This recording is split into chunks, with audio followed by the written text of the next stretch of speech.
नमस्कार, जय शंकर दत्तगुरु. मी डॉक्टर सौ अश्विनी जितेंद्र काळे.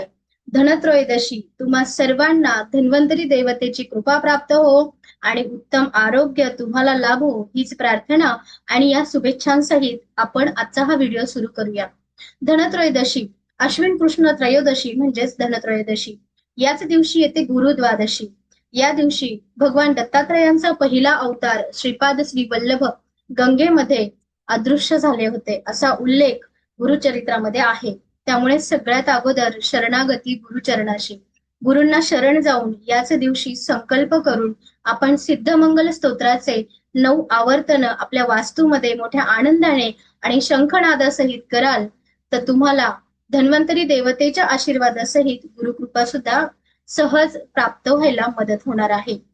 धन्वंतरी देवतेचं पूजन धनत्रयोदशीच्या दिवशी केलं जातं आणि धन्वंतरी देवतेला आपण आरोग्यम धनसंपदा या प्रार्थनेसहित आपण धने आणि गुळाचा नैवेद्य दाखवत असतो.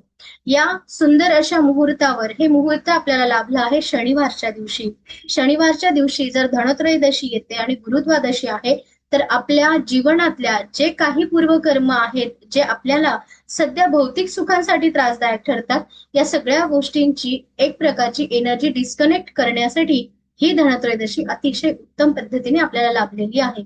त्यामुळे मी सर्वांना एक विनंती करेल की प्रत्येक घरामध्ये आपल्याला सिद्धमंगल स्तोत्राची 9 आवर्तनं म्हणजेच सिद्धमंगल स्तोत्र हे किमान 9 वेळेस आपल्या वास्तूमध्ये तुम्ही सगळ्यांनी मोठ्या आनंदाने आणि विशेष म्हणजे श्रद्धेने पठण करणं तितकंच गरजेचं राहील आणि सायंकाळच्या वेळेस आपल्या वास्तूमध्ये शंखनाद होणं सुद्धा तितकंच गरजेचं असणार आहे. धनत्रयोदशी याच सुंदर मुहूर्तावर अमृत कलश घेऊन प्रत्यक्ष धन्वंतरी देवता आपल्या रक्षणासाठी आलेले होते आणि आपल्याला आरोग्यम धनसंपदा हे शिकवण्याचं, हे आशीर्वाद देण्याचं कार्य धन्वंतरी देवतेकडे दिलं गेलं. यालाच जागतिक आयुर्वेद दिन असंही म्हटलं जातं. सगळ्या आयुर्वेद आचार्यांना मी मनापासून वंदन करते, कारण खरी धन्वंतरीची कृपा त्या प्रत्येक व्यक्तीवर आहे. प्रत्येक आयुर्वेद आचार्यामध्ये आपण धन्वंतरी बघतो. आपल्या आजारांना मुळापासून दूर करण्याचं काम आयुर्वेद करत असतं आणि हे अतिशय सुंदर शास्त्र आहे.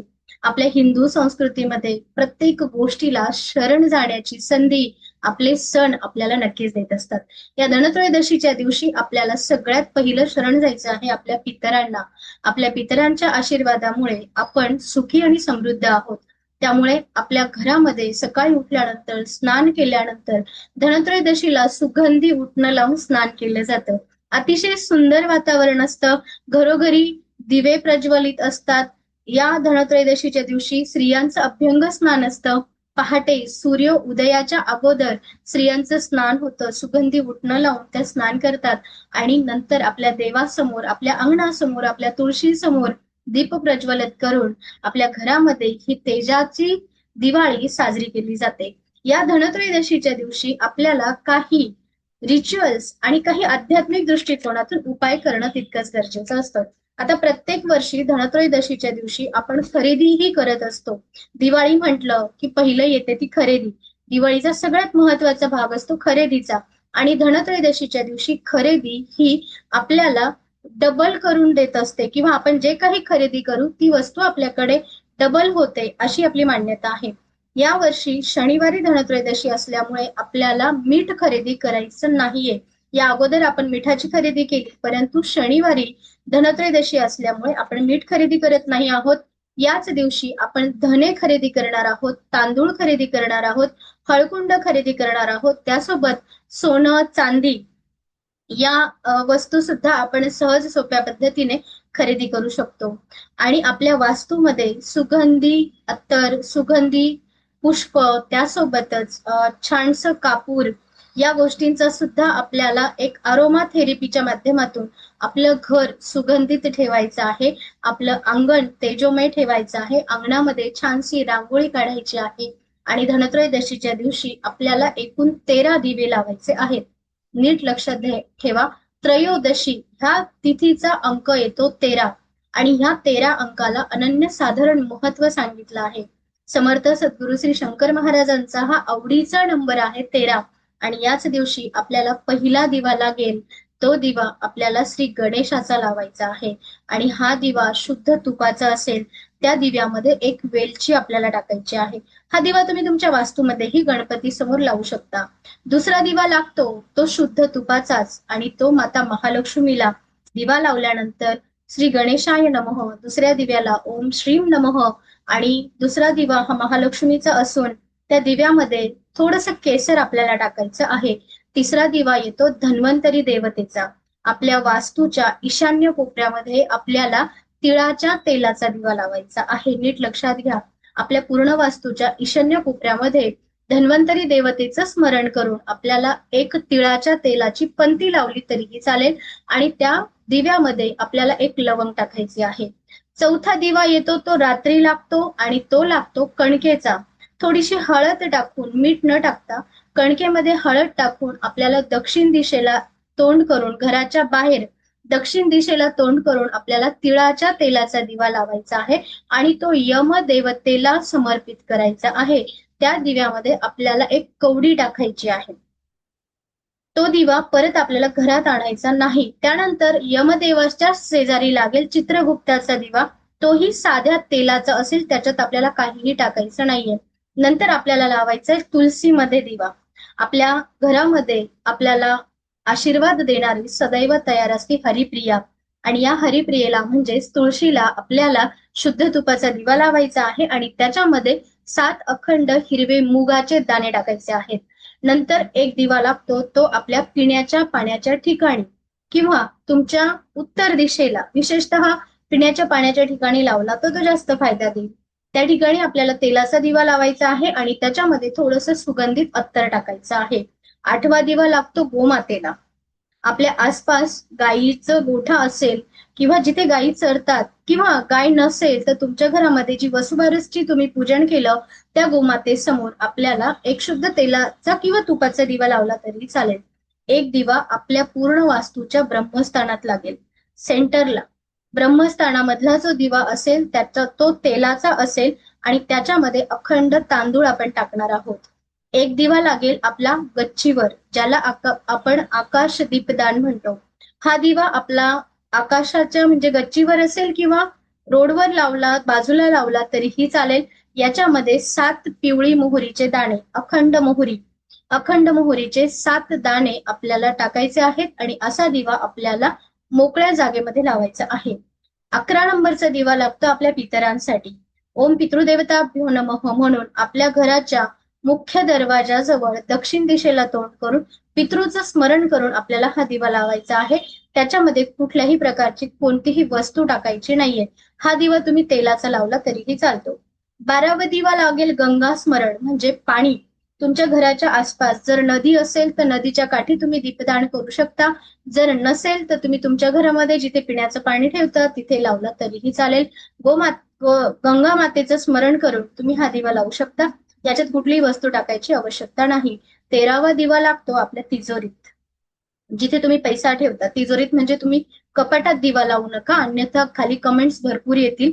पण ज्या ठिकाणी तुम्ही रक्कम ठेवता त्या कपाटाच्या पुढे तुम्ही हा दिवा लावणार आहात आणि त्याच्यामध्ये एक सिक्का म्हणजे 1 रुपया आणि थोडेसे केसर टाकून हा दिवा असेल आपला शुद्ध तुपाचा. अशा पद्धतीने आपल्याला हे 13 दिवे लावायचे. तिजोरीच्या दिव्यामध्ये जो रुपया टाकला आहे, दिवा पूर्ण सम झाल्यानंतर तो रुपया काढून आपण आपल्या घरच्या कर्त्या पुरुषाकडे हिरव्या रंगाच्या कपड्यामध्ये तो सिक्का बांधून ठेवायला द्यायचा आहे. धनत्रयोदशीच्या दिवशी हे 13 दिवे आपल्या वास्तूमध्ये सायंकाळी 6 वाजेनंतर लावायचे आहेत. अतिशय सुंदर श्रद्धा आणि भक्तीने जर तुम्ही हा उपाय कराल तर तुमच्या आयुष्यामध्ये नक्कीच धन, ज्ञान आणि बल या गोष्टी सहज उपलब्ध होतील. यासोबतच आपल्याला धनत्रयोदशीच्या दिवशी धने आणि गुळाचा नैवेद्य दाखवून आपल्या उत्तम आरोग्यासाठी ओम धन्वंतराय नमः, धन्वंतरी देवतेचं पूजन करून आपल्याला ओम धन्वंतराय नमः या मंत्राचा अधिकाधिक जप करायचा आहे. त्यानंतर ओम वित्तेश्वराय नमः, ओम वित्तेश्वराय नमः, त्यानंतर ओम कुबेराय नमः.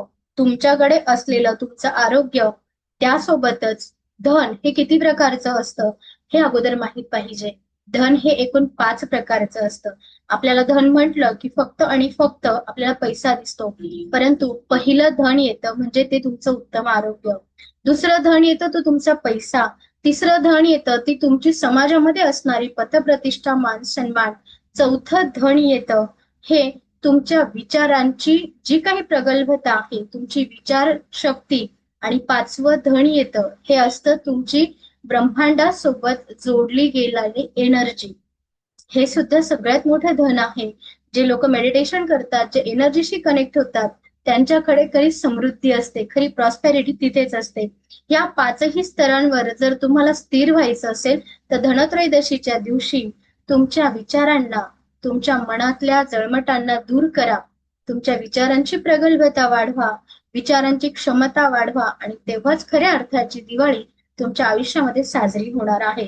या सुंदर उपायांसहित अजूनही काही आपल्याला उपाय आहेत. जसे लक्ष्मी प्राप्तीसाठी आपल्याला 1 बत्तासा आणि 2 लवंग हे महालक्ष्मीच्या मंदिरामध्ये अर्पण करायचं आहे. आणि हे अर्पण करत असताना गुलाबाच्या फुलावर गुलाबाचं अत्तर मारायचं आहे आणि असं गुलाबाचं फूल महालक्ष्मीला अर्पण करून ओम श्रीम नमः, ओम श्रीम नमः म्हणत महालक्ष्मीला हे गुलाबाचं फूल अर्पण करा. आणि देवी समोर तुपाचा दिवा लावा. बत्तासा ठेवून त्या बत्ताशावर 2 लवंग ठेवा. आणि दुसरे दिवशी तुम्ही शक्य असेल तर तो बत्तासा तुमच्या कुटुंबामध्ये प्रसाद म्हणून घेऊन या आणि त्या 2 लवंग आहेत त्या तुळशीमध्ये खोचून द्या. शक्य असेल तर, नसेल शक्य तर तुम्ही ते मंदिरातच ठेवलं तरी चालेल, किंवा तुम्ही तुमच्या घरामध्ये सुद्धा महालक्ष्मीला हे अर्पण केलं तरीही चालेल. याच दिवशी आपण एक जादूचा स्प्रे आपल्या घरामध्ये तयार करायचा असतो. या स्प्रेमध्ये थोडंसं गुलाबाचं पाणी, गोमूत्र, कापूर, अत्तर, गंगाजल आणि भीमसेनी कापूर हा बारीक करून आपल्याला एका बॉटलमध्ये भरून ठेवायचा आहे. आणि आपल्या घराच्या मुख्य दरवाजावर हा स्प्रे दिवसातून किमान 3 वेळेस स्प्रे करायचा आहे. दिवाळीला, अमावस्येला, पौर्णिमेला आपल्या घरामध्ये सकारात्मकता यावी यासाठी हा मॅजिक स्प्रे यूज केला जातो. धनत्रयोदशीच्या दिवशी आठवणीने पिंपळ वृक्षाजवळ 5 किंवा 7 प्रकारची मिक्स मिठाई ही पानावर ठेवा. विड्याच्या पानावर ही मिठाई ठेवा आणि ओम नमो भगवते वासुदेवाय, ओम नमो भगवते वासुदेवाय हा जप करून माझ्या घरामध्ये लक्ष्मीचा वास स्थिर राहू दे ही प्रार्थना करून पिंपळ वृक्षाजवळ छानसा तेलाची पंती किंवा दिवा लावला आणि पिंपळ वृक्षाजवळ उभं राहून शक्य असेल तर व्यंकटेश स्तोत्र किंवा श्री विष्णू सहस्रनाम किंवा ओम नमो भगवते वासुदेवाय किंवा ओम नमो नारायणाय हा विष्णूचा जप करून माझ्या घरामध्ये लक्ष्मी स्थिर राहू दे ही प्रार्थना करण्यासाठी आपण पिंपळ वृक्षाची सेवा या प्रदोष कालामध्ये अवश्य करा. धनत्रयोदशीच्या दिवशीच आहे शनी प्रदोष. अतिशय सुंदर आणि परिपूर्ण स्पिरिच्युअल जर्नीने भरलेला असा हा दिवस आपल्याला मिळतोय. तर याच दिवशी आपल्याला महादेवाला सुद्धा सुगंधी अत्तराने अभिषेक करायचा आहे. विशेषतः मोगऱ्याच्या अत्तराचा अभिषेक जर आपण महादेवाला केला आणि महादेवाला छान शृंगार केला सफेद फुलांचा, त्यासोबतच भस्माचा आणि बेलपत्राचा शृंगार करून महादेवाची उपासना केली तर तुमच्या कुळामध्ये कुठल्याही गोष्टीची कमतरता कधीही राहणार नाही. सगळ्या प्रकारच्या धनाने तुम्ही परिपूर्ण राहाल. हे सगळं करत असताना आपल्या वास्तूमध्ये जी लोक राहतात त्या प्रत्येक व्यक्तीला आनंदी ठेवण्याची जबाबदारी मात्र तुमची असणार आहे. हे तितकंच लक्षात ठेवा. नाहीतर सगळे उपाय करायचे आणि आपल्या बोलण्याने इतरांना वेदना होतील असं वागू नका. तरच ती दिवाळी तुम्हाला खऱ्या आनंदाने भरलेली दिवाळी लाभणार आहे. व्हिडिओ आवडला असेल तर नक्की लाईक करा, शेअर करा आणि चॅनलला सबस्क्राईब करायला विसरू नका. धनत्रयोदशीच्या तुम्हा सर्वांना भरभरून शुभेच्छा. जय शंकर दत्तगुरु.